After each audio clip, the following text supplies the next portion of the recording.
Jungle.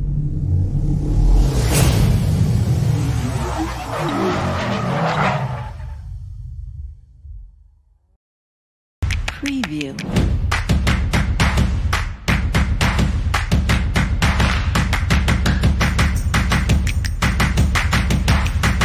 Preview.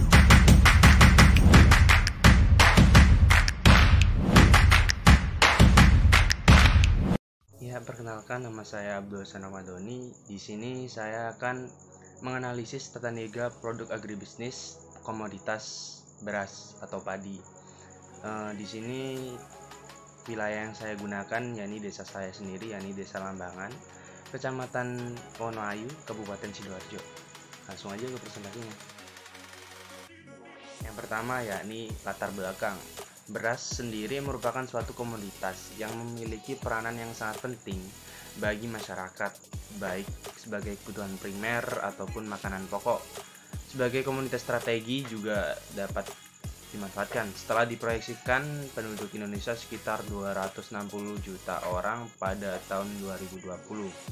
Desa Lambangan, Kecamatan Wonoayu sendiri ini merupakan salah satu daerah yang terdapat pola distribusi padi sawah, di mana hal tersebut dapat mempengaruhi pendapatan dari seorang petani padi. Dikarenakan komoditas padi ini ialah merupakan menjadi komoditas unggulan yang diusahakan oleh penduduk di Desa Lambangan. Menurut Dinas Pertanian, Perkebunan dan Peternakan Kecamatan Wonoayu, Kabupaten Sidoarjo, yaitu luas lahan pertanian padi ini seluas 1082 hektar. Dengan begitu, pemasaran yang efektif dan efisien akan membantu mensejahterakan para petani padi di Desa Lambangan, Kecamatan Wonoayu ini. Yang kedua yakni perbedaan tata niaga produk agribisnis maupun non agribisnis. Yang pertama, produk agribisnis. Jika tata niaga produk agribisnis ini bersifat konsentrasi distributif, berarti proses konsentrasi pengumpulan produk pertanian dari seorang petani yang diakhiri dengan distribusi atau penjualan produk sampai ke konsumen.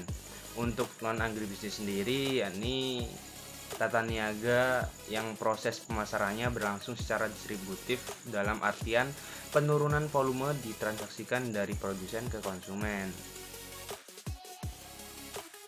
Yang keempat yakni pendekatan commodity approach, institutional approach, and functional approach. Yang pertama ada commodity approach.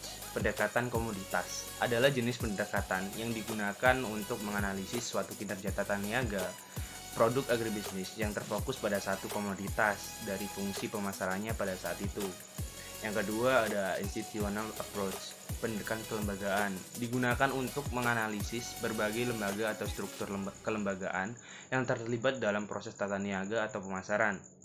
Yang ketiga ada functional approach. Di sini ada 3, fungsi pertukaran, fungsi fisik, maupun fungsi fasilitas. Fungsi pertukaran contohnya jual beli, fungsi fisik contohnya penyimpanan, lalu pengangkutan. Lalu yang ketiga fungsi fasilitas contohnya seperti informasi pasar. Yang kelima yakni ada market share. Berdasarkan perhitungan market share dapat diketahui struktur pasar yang terbentuk pada tata niaga komoditas beras di Desa Lambangan, Kecamatan Wonoayu, Kabupaten Sidoarjo, yakni pasar oligopoli longgar.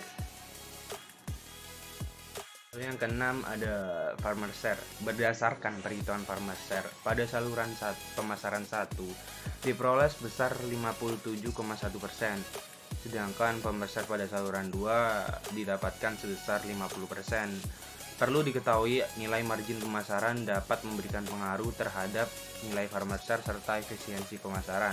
Semakin rendah margin pemasaran, maka nilai farmer share akan semakin tinggi. Dari hal tersebut dapat disimpulkan bahwa saluran pemasaran yang efisien adalah saluran pemasaran yang pertama, di mana nilai marginnya lebih kecil sebesar 4.500 dari saluran pemasaran 2 yakni 5.000. Itu artinya nilai farmer share akan semakin tinggi dan menandakan bahwa saluran pemasaran 1 lebih efisien dan efektif.